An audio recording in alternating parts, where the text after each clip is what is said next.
So fluids, we started this topic. So substance which can flow is refers to a fluid.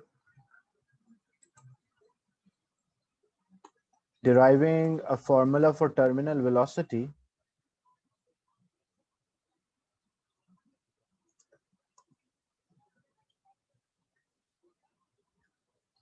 Terminal velocity means it's a constant velocity when there is no resultant force acting on the object. That velocity is known as a terminal velocity. So example, we have a container and that container is filled with a fluid. Then there's object inside, like we drop an object, a spherical object. Reason why we are using a spherical object, because we know the the drag force experienced by the spherical object. So if we have a small spherical object, and this condition for using a spherical object and using a Stokes law, that this sphere should be very small compared to size of the container, and when it will move through the fluid, the flow of the fluid around this will be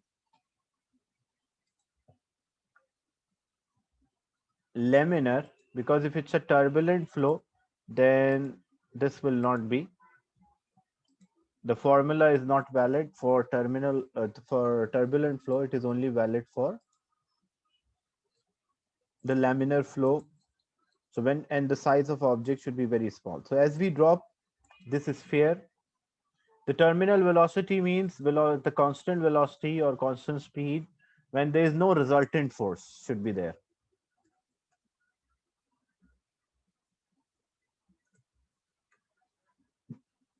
So for no resultant force, now as we drop this object, the forces which are acting on this object, number one, the weight of this sphere acting down. Number two, the viscous drag, the force which opposes the motion, that is denoted by F, and upthrust is also acting up.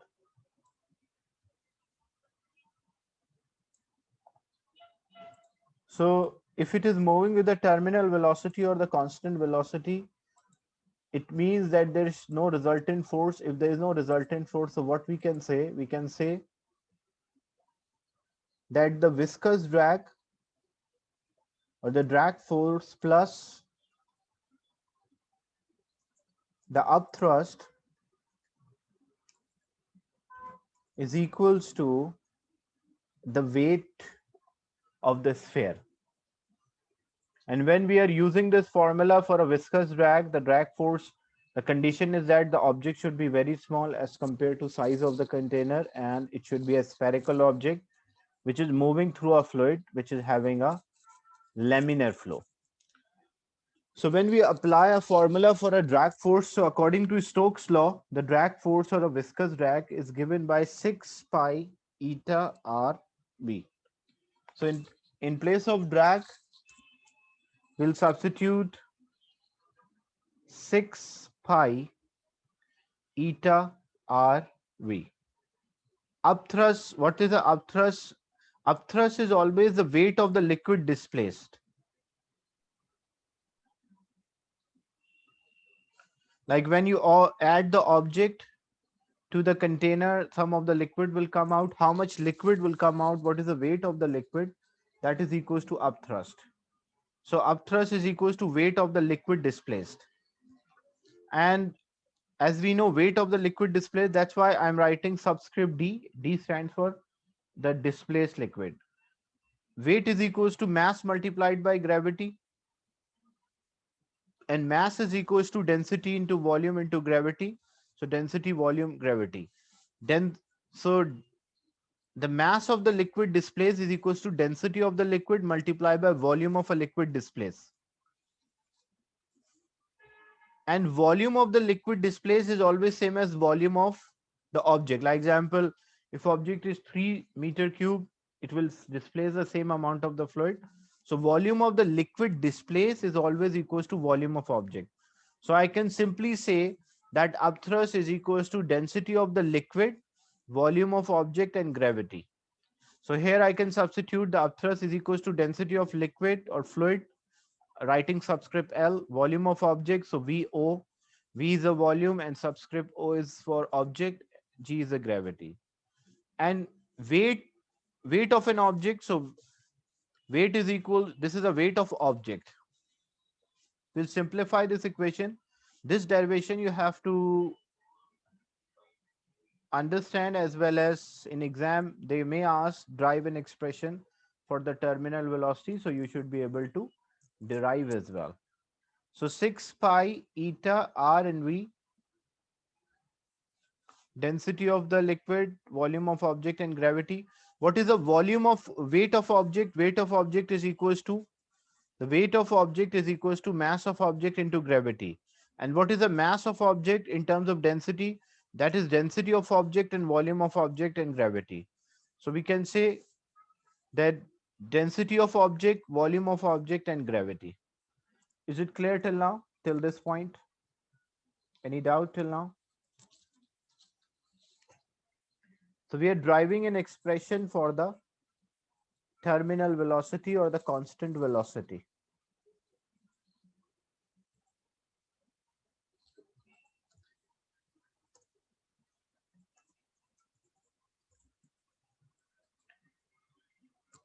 So if I simplify this equation to find the terminal velocity or V, so in this factor I can see a V or the terminal, because 6 pi eta is a viscosity, R is a radius, and V is a velocity or the speed.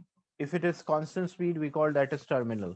So I'll keep this factor 6 pi eta RV here, and I will move the density of liquid, volume of object, and gravity other side. So this will become 6 pi eta RV is equals to density of object, volume of object, gravity, minus, because this was plus, now it will be minus, density of a liquid, volume of object, and gravity.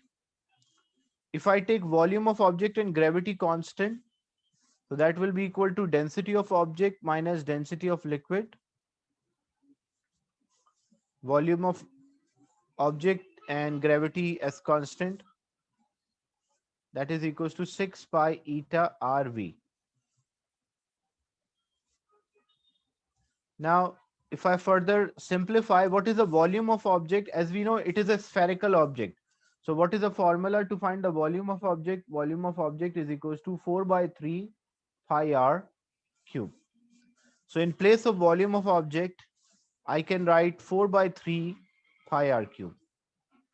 So I substitute 4 by 3 pi r cube. So what we have, 6 pi eta rv is equals to difference of the densities, density of object minus density of liquid or fluid. Volume of object is equals to 4 by 3 pi r cube, and gravity. Now we cancel out the common factors. As you can see, pi is on the left hand side, pi is on the right hand side, so it cancel out. Here we have r cube and here we have r, so r will cancel, so we are left with r square. Then simplifying this, 6 and 4, so this will be 2 and this will be 3. Now nothing else can be cancelled. So what we have, here I'm writing a final expression. So v, that velocity, is equals to, the reason why I was writing a v and making a curve here, because here I'm using two letter v.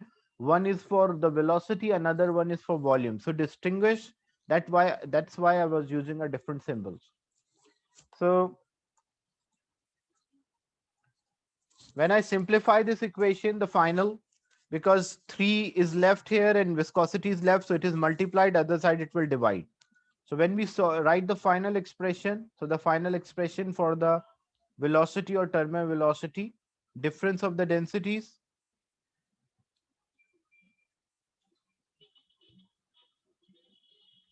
r square g divided by 3 multiplied by 3, 9. And we are left with this 2 also. So I will write this 2 before. So this will be 2, this will be 9 and eta. So the final expression for the terminal velocity is 2 multiplied by difference of the density r square g divided by 9 eta. So this is a formula. If an object is moving with a constant velocity, there is no resultant force acting on it. You can use this to calculate the terminal velocity, where r is a radius, g is a gravity, rho, this is a Greek alphabet, rho naught or rho o is object density, rho L is a fluid density, and eta is a viscosity.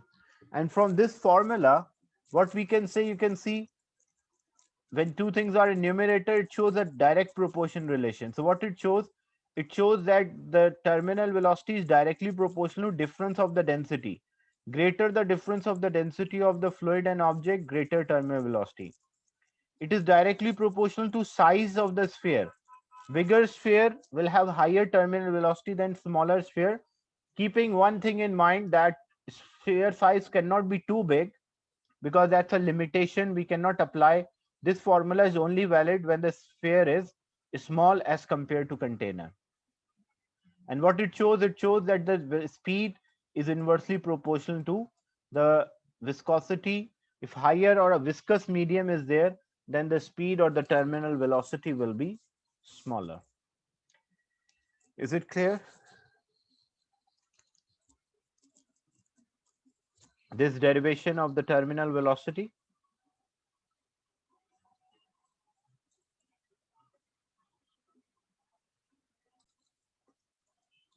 So now we will discuss some questions related to this fluid, as we started this topic last week.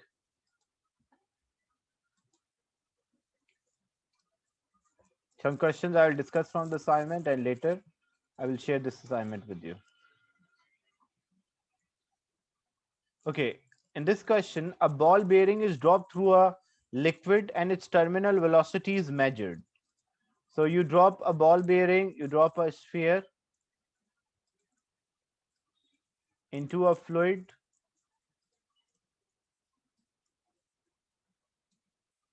and you measure the terminal velocity.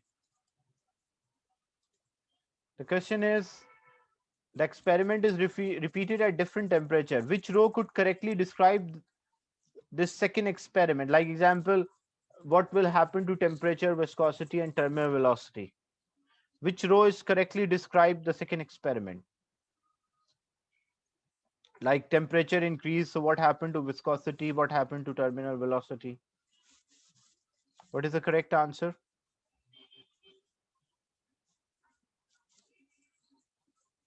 For question number 1,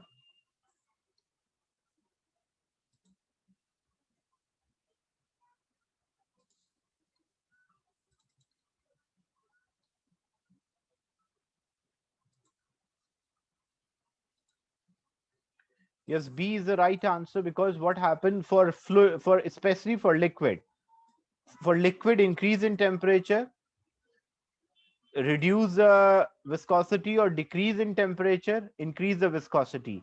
And just now we discussed the formula which relate the viscosity and terminal velocity. They are inversely proportional. Viscous medium, it will move with a smaller terminal velocity, so the terminal velocity will decrease. That's why option B is a correct answer.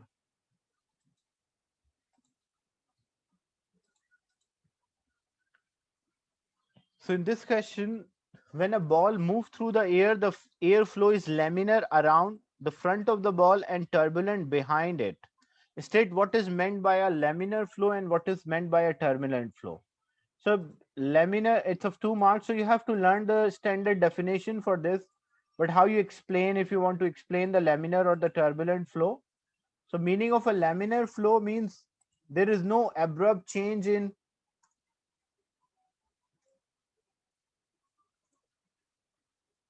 directions or speed of the flow.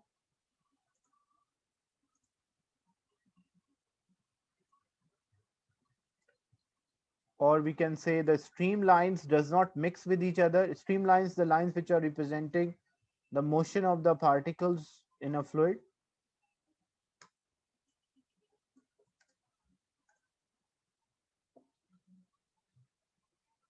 And what is a turbulent flow? It contains eddies,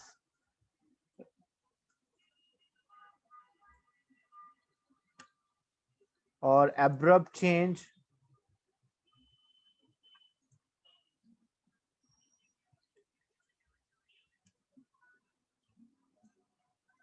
speed or direction of the fluid,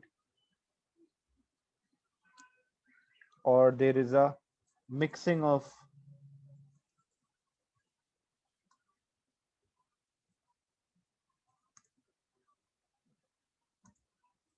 layers.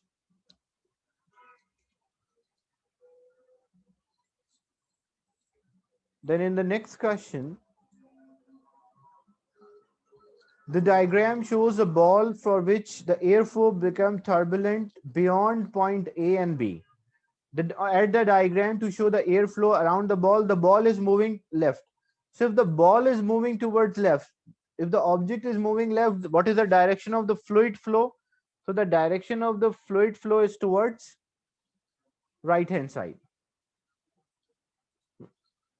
Because if ball is moving towards left, the air is moving. That's why, like example, the direction, if you are moving, the airflow will be opposite.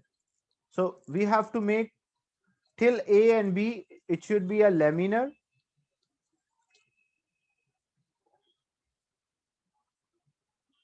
And after point A, it becomes turbulent. Same thing, till point B, it is laminar. But after point B, it becomes turbulent. So this is how you represent or show this in a figure.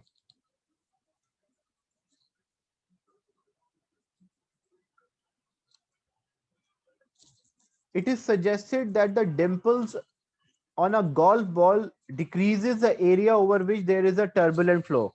As you can see, a golf ball, it is small, it is having a more like greater mass, higher inertia, as well as the dimples are there on the golf ball, which will reduce the area for which the turbulent flow occur. Because if there's a turbulent flow, then greater amount of energy is used to overcome the air resistance. So less amount of useful energy is there.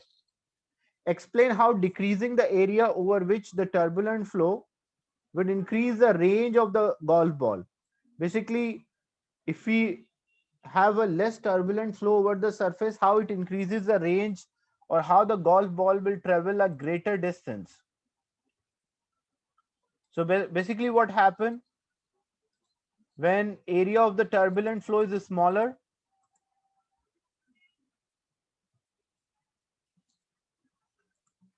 so what is the advantage of this? That it will reduce the energy loss, the kinetic energy loss in the form of heat,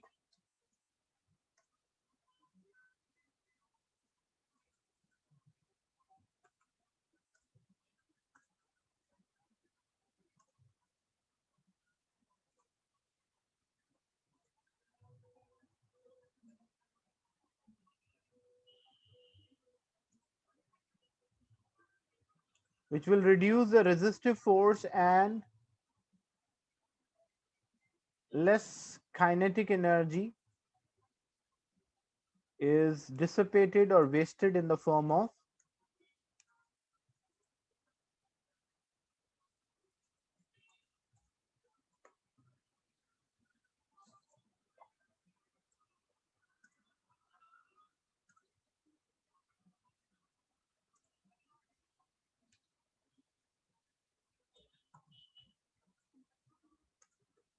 or less work done against the air resistance.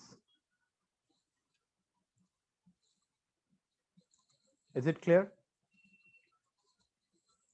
that how a surface area affects the surface area over which the turbulent flow occur affects the range. So if less amount of energy is wasted, greater amount of energy is used, or greater useful energy will be there. So it will have a greater range.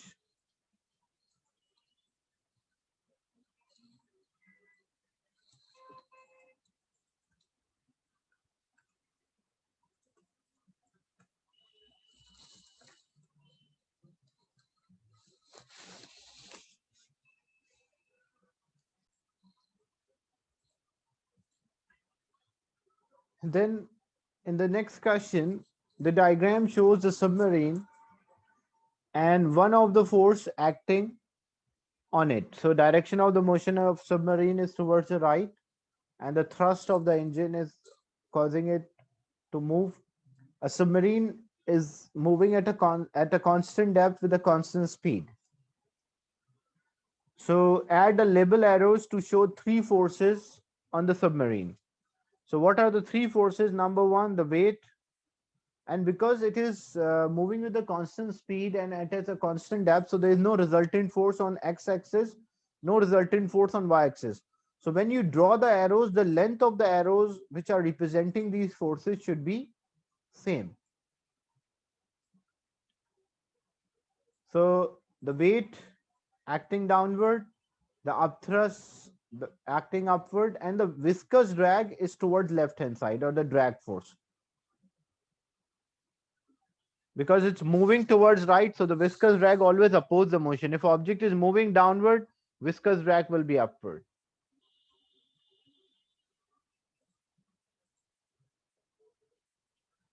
State two equation that shows a relation between the forces acting. So the two equations, so we can say weight is equals to upthrust, and the viscous drag or the drag force is equals to the thrust. The submarine has a volume of 7,100 meter cube. Show that the weight of the submarine is about 7 exponent 7, and the density of the seawater is 1030 kilogram per meter cube. So basically, as we know, this submarine is at a constant depth. So if it is at the constant depth, the weight and upthrust are equal. So we don't know the mass, because to get the weight we should know the mass of the submarine multiplied by gravity, but we don't know its mass, so we cannot find the weight directly. So basically we have to use the idea that the weight is equals to upthrust. And what is upthrust? Upthrust is equals to density of the fluid, volume of object, and gravity. So density of the fluid, that's the water, the sea water, that is 1030, multiplied by volume, that is 7100, multiplied by gravity, which is equals to 9.8. So when you multiply, your answer will be approximately equal to 7 exponent 7.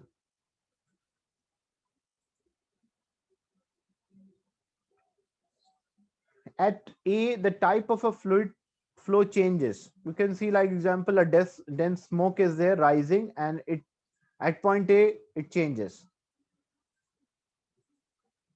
Label the type of a fluid flow below and above A and describe each of them. Which type of flow is there above below A? Which kind of fluid flow is there below A?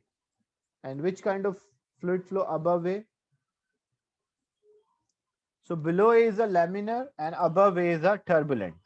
And the same way we will define laminar flow, that no abrupt change in speed or the direction, and above A it will be turbulent.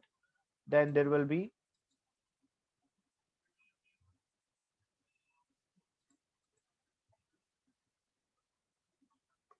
a change in the direction when the fluid will flow. In the next question, a hot air balloon consists of an envelope containing a hot air with a wicker basket suspended from it. Balloon flies because of the hot air in the envelope is less dense than the surrounding air. The total volume of the hot air balloon is 2,830. The total weight, including a hot air in the envelope, is 33,100. The density of the surrounding air is 1.2 kilogram per meter cube. Show that the resultant force at the moment it is released is about 200. So how to find the resultant force? Because this balloon is moving up, or if there is a resultant force, it means there should be an acceleration. So the forces which are acting, the upward force will be the up thrust and the downward force will be the weight. So up thrust minus weight will be equal to the resultant force. How to get the up thrust? How to find the up thrust? Up thrust is equals to density of the fluid, volume of object, and gravity.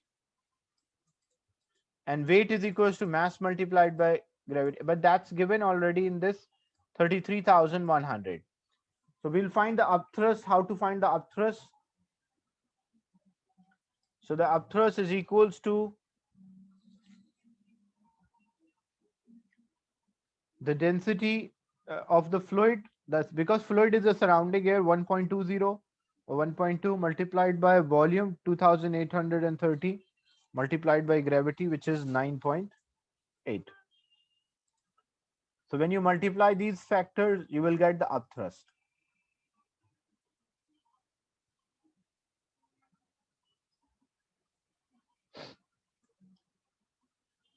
So which is about 33,315. And we need a resultant force. So as we know, up thrust minus weight is equals to resultant. So 33,315 minus the weight of the balloon was with envelope 33,000, like with all equipment attached to it, 33,100. When we take a difference of this, so it will be 215 newtons.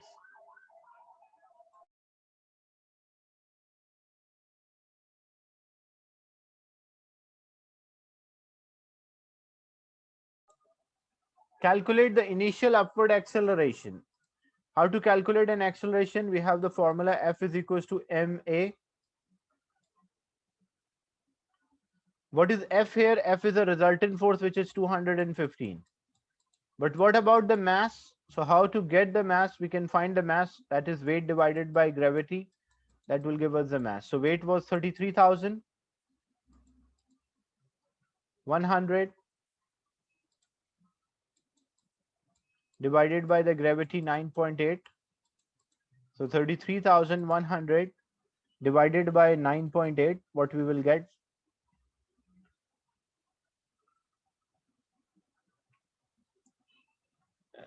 This will be about 33,000, sorry, not, yeah, 3,370 kg. That was 33,000. But this, when you divide, so 33,000, 3,370 kilogram, that's a mass. So 3,370, and you need initial acceleration a, so it is multiplied, other side divide. So when we divide both of them, we will get 0.064 meter per second square.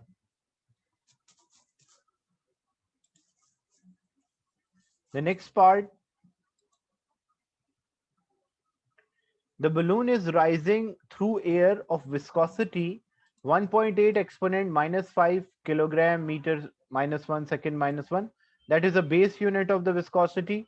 Other unit can be Pascal second, but if you simplify Pascal second, it will be equivalent to kilogram meter -1 second -1, or meter inverse second inverse.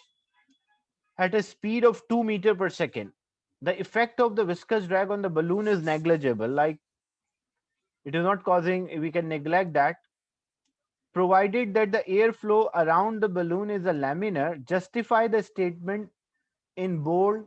With the aid of calculation, you may treat that the whole balloon is a single sphere of radius 8.8. So how we can show that the viscous drag is negligible, or viscous drag is not too much that it affect the motion?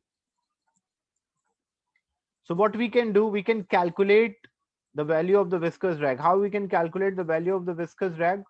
As all the assumption, because I mentioned that it is, we are considering that as a sphere. So if we are considering as a sphere, the viscous drag on a sphere, a spherical object, according to Stokes, that is equals to 6 pi eta rv.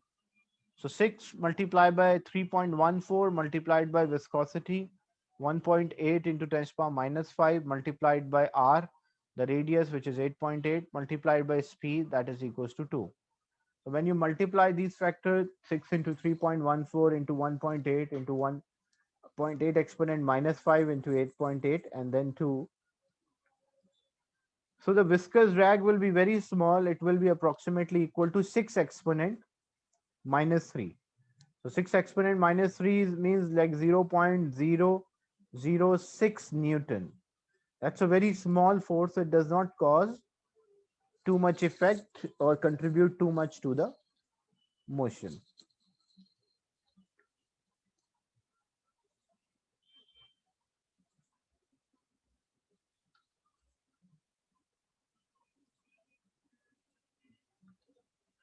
Add a label arrow to the diagram below to show the forces acting on the vertical ascending balloon. So if the balloon is ascending,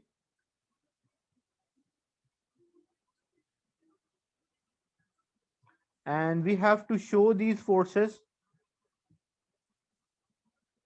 So basically the weight will act downward, the upthrust will act upward, and because it is an ascending balloon, so if it is ascending balloon, which direction the viscous drag will act? The viscous drag will act downward. So weight will be there, viscous drag is there, and upthrust is there.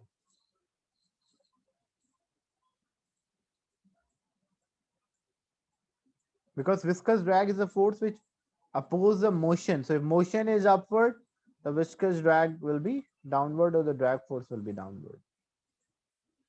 As the balloon rises, the density of the surrounding air decreases. Explain why this density change limits the height to which the balloon will rise. Like example, what happened? Look, why this balloon is rising? Because the upthrust is more than the weight. That's why this balloon is rising. So means upthrust minus weight is responsible or creating a resultant force. Now what happened on what the weight is equals to mass multiplied by gravity. We consider gravity is constant. In practical, it changes with the height, but we are considering it's constant. But what about upthrust? Upthrust depends on the volume of object, density of the fluid, volume of object, and gravity. So what happened? As I mentioned, the density of the surrounding air decreases. So if the density of the surrounding air decreases, the upthrust will also decrease. If the upthrust decrease, what happened to the difference of the upthrust and weight? The difference of the upthrust and weight will also, because weight is constant, upthrust is decreasing. So the difference between the upthrust and weight decrease. So the resultant force will also decrease, and as the resultant force decrease, it will limit the height to which this balloon will rise. Is it clear, this part?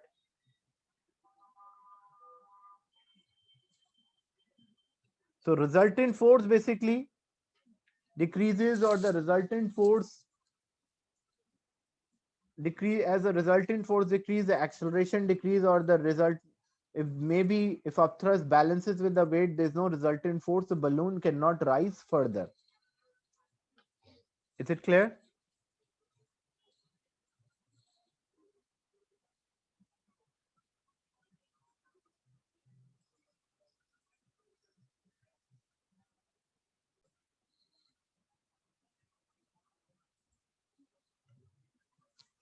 Okay, in the next question, the ball bearing is released in a measuring cylinder filled with oil to increase the time for the ball bearing to reach the bottom. Like great, we want to increase the time, it will take more time to reach the bottom. Which of the following would have to increase? What we should increase so that it will take more time to reach the bottom? Basically, we want to decrease the velocity or the terminal velocity.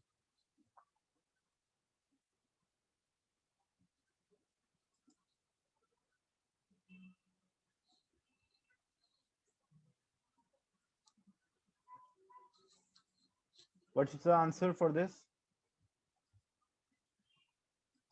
B is the right answer, because if we increase the viscosity, the speed will decrease. If speed will decrease, it will take longer time to reach the bottom of the container. A small solid particle is falling through a water. Add a label arrows diagram to show the forces acting. So as it is falling through a water, weight is acting down, upthrust is acting up, and viscous drag is also acting up. What is the condition for the particle to fall at a terminal velocity? So for terminal velocity, there should be no resultant force, or we can say weight is equals to upthrust plus the drag, or the viscous drag.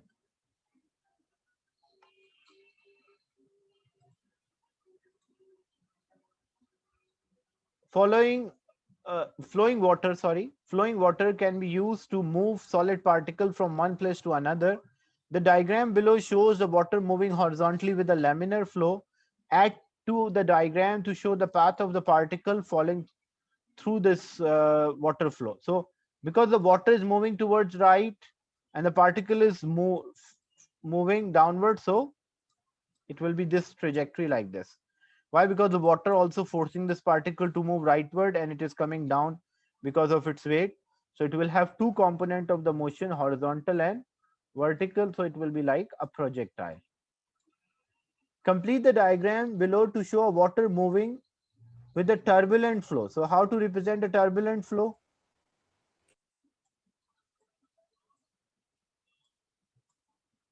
So this is a turbulent flow of the water. That's a laminar. Then describe a difference between turbulent and laminar flow. So turbulent and laminar flow, the difference between them, uh, like abrupt change in direction is a turbulent, and no abrupt change in direction or constant uh, constant speed, when a layer of the particle moving with a constant speed does not cross each other, we call that as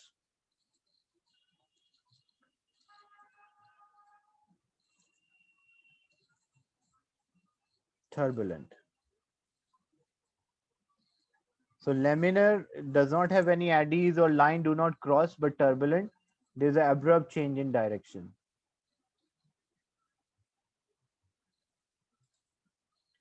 Suggest why a turbulent flow may be used to move the solid particle. Like why a turbulent, here is a laminar flow. Why turbulent flow? Because a turbulent flow, the particle will experience greater force. When there's a turbulent flow, continuous change or abrupt change in direction, so the particle will experience greater force, so it can move easily. A small bubble is rising through the liquid at a constant speed. Which statement is correct? A, B, C, or D? Keep in mind it is rising up and with a constant speed.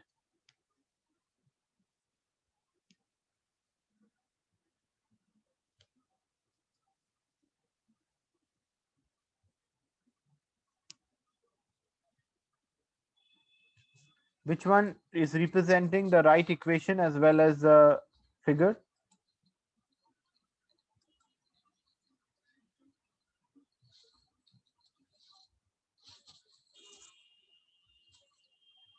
Yeah, what's the right answer?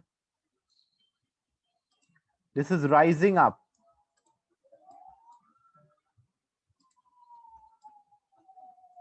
So if it is rising up or the motion is upward, the weight is always acting downward and upthrust is always acting up.